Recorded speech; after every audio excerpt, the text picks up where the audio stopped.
on the chair. You got a pillow. Alrighty. Next, cult icon. Riff Randall rock and roller, star of Halloween, Carrie, Stripes, PJ Souls.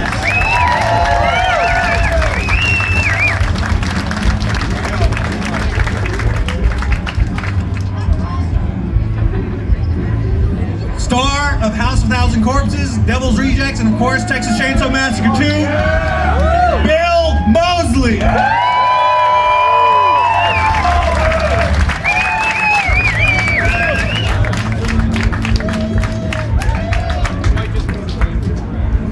Author of Too Much Horror Business, one of the foremost horror collectors and historians in the world, and I think he plays guitar in some band, Kirk Hammett.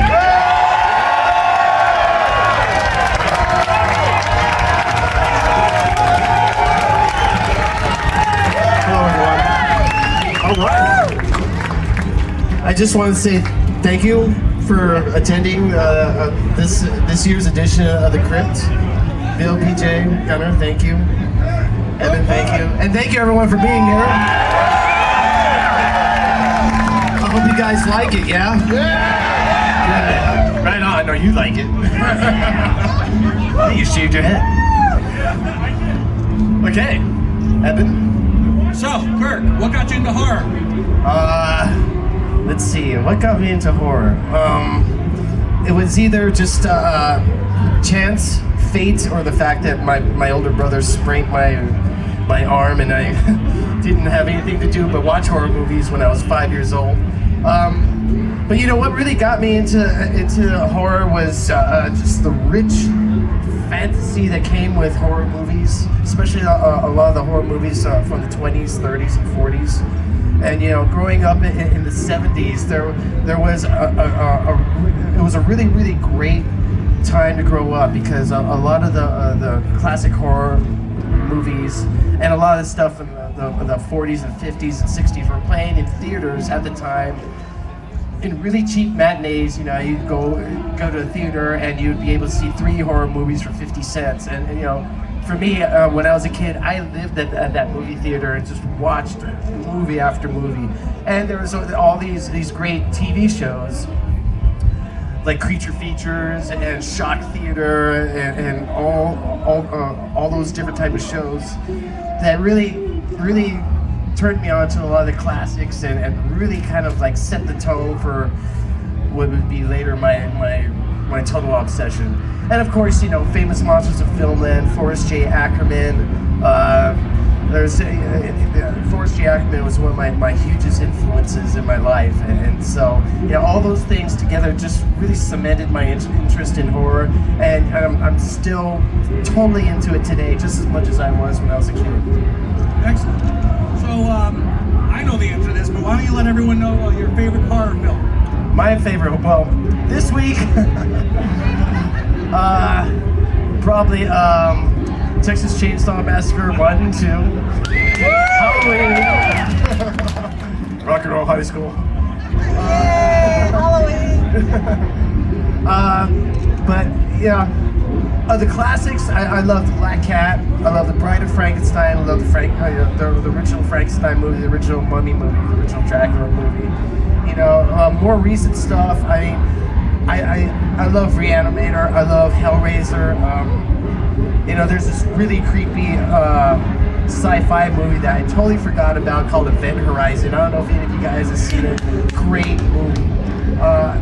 Some of the more recent movies that I've seen that I really love are, let's see, Troll Hunter, Insidious, Sinister.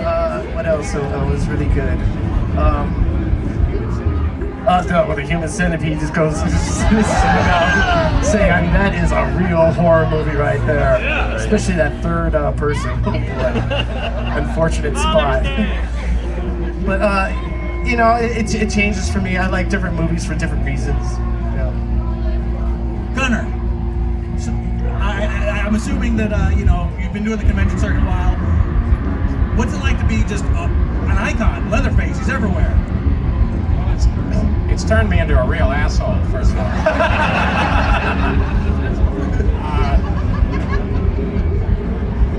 very strange to me because, you know, when I go home, I live in a small town and everybody knows who I am and nobody's impressed.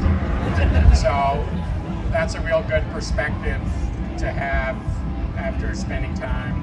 I can always tell when I've been to too many conventions because I start talking about stuff and my friends aren't listening anymore. You know? So in a real sense, I think it's a wonderful thing. I never dreamt when we made Chainsaw Massacre that the movie would be anything. I mean, we hoped that some fans would love it and that, you know, it would 5 years later there'd be some hardcore horror people who thought it was a neat movie. But none of us dreamt that it would become what it became. So when I first discovered how big Chainsaw was and that Leatherface had entered the culture, I was in complete shock. And I didn't know it until I was watching Cheers one night and they make a Leatherface reference without explaining it. At the end of the episode, Kirstie Alley, who's house-sitting a house in the middle of the country, gets scared and says, last line of the show, "Oh, Leatherface, I hope that's not you." And it was only then that I started to understand, what Chainsaw Massacre had become. And it's still odd to me. I mean, I love it. It's a great thing to have that happen, but it's odd to me because I don't think I fit.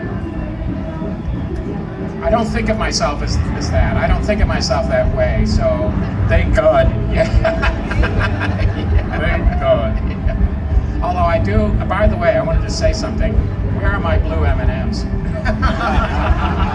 They're on their way. Oh, good. They're helicoptering them in. The other thing about Gunner is that in this little town, everybody brings in the firewood to saw. So it's a cute little. Well, you know what Henry Thoreau said. When you heat with wood, you warm yourself twice. So there you go. I get to heat myself.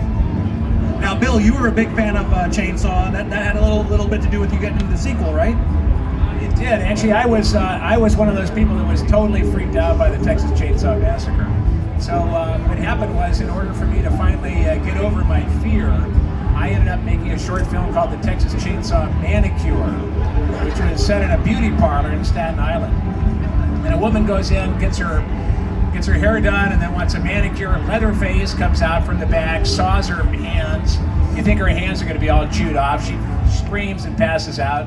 And when she comes to, she looks down, and she's got the best manicure ever. And she goes out to tell her husband, played by me, in a little cameo in the truck. And I was dressed as the hitchhiker with a little, the wine mark on my cheek. And she goes, "Look, honey, I got the best manicure ever." And I go, "Hey, that's great, honey. We should celebrate with some head cheese." And I actually went out and bought some head cheese. And in one of the takes, I actually licked it, which I do not advise, by the way. And anyway, a friend of mine showed a copy of the Chainsaw Manicure. It's about 5 minutes. Showed it to Toby Hooper back in 1984 when he was working on Poltergeist. And he showed it to his producing buddy, a guy named Steven Spielberg. They liked it. They liked my cameo. And 2 years later, out of the blue, I got a call saying, "How would you like to be in Texas Chainsaw Massacre 2?" And the person that was calling me was the screenwriter Kit Carson. And my response was, "Who is this really?" It turned out it was true, and it was kind of like winning the lotto. And I went down to Austin, Texas. They shaved my head, put on my plate, and the rest is history. I really like your character in Texas Chainsaw too. I felt that character deserved its own movie. I just really thought it was. There's still time, man. Yeah, there is still a Dog will hunt. Get that bitch. Still got the wig. I love their character.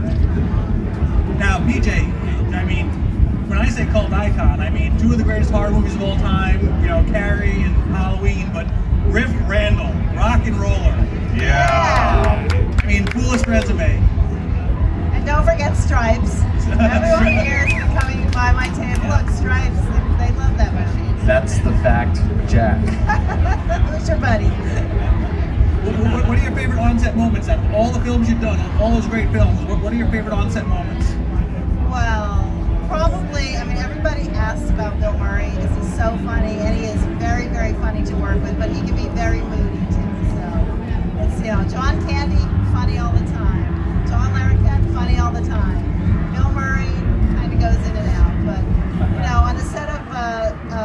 Normal High School. It wasn't really funny, but it's cute that the Ramones were so quiet. They just were kind of sitting in a corner until it came time for them to do their scenes on stage.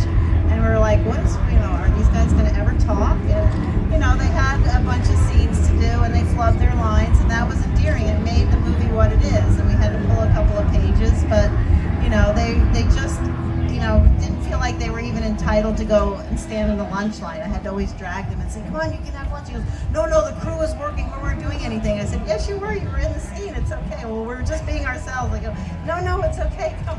And then we get down to the Roxy during the day, of course, and they get on stage and they start blasting out their music, and we're just like, oh my God, it was just day and night. So it was fun to see. And I invited them to my house for Thanksgiving. And I ended up having to order pizza because they said they didn't like turkey.